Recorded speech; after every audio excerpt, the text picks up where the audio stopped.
மக்களே அன்றைக்கி ஒரு நாள் வந்து ஈவினிங் டைமில் ஷூட் எடுக்கலாம் சொல்லிட்டு போயிருந்தீங்க. அந்த ஷூட்டோட டேரக்டர் பார்த்தீங்கன்னா அந்த பிளாக் டிஷர்ட் போட்டிருக்க மாதிரிலாம் இவங்க வந்தாங்க.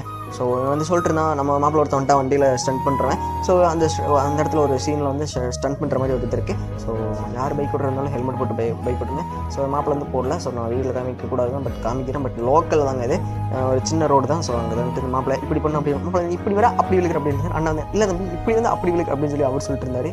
இவன் வந்துட்டு இல்லைண்ணே அப்படிலாம் சொல்லணும், இப்படி தான் இருக்கும், இப்படி வந்து அப்படி தானே வரணும் அப்படின்னு அவன் போட்டு குழப்பிட்டு இருந்தான்.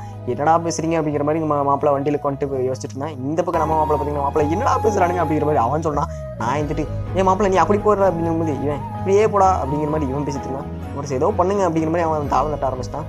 நம்ம மாப்பிள்ளைக்கு இன்னுமே புரியல, நம்ம இப்போ என்னதான் பண்ணதுக்கு அப்புறம் நம்மளை ஒரு அளவுக்கு கொண்டுருவானுங்க அப்படிங்கிற மாதிரி அவன் யோசிச்சுட்டு இருந்தான். அப்புறம் மாப்பிள்ள ஒரு வழியாக மாப்பிள்ள இன்றைக்கி ஷூட் எடுக்க முடியாது எனக்கு மாப்பிள்ள அப்படிங்கிற அவன் சொல்லிட்டு இருந்தான். அப்புறம் நாங்கள் வந்துட்டு நாங்கள் ஷூட் எடுத்த மாதிரி எங்கிற வரைக்கும் நீங்கள் அடுத்த வீடியோவில் பாருங்கள். நம்மளை மறக்காமல் நம்ம சேனலை ஃபாலோ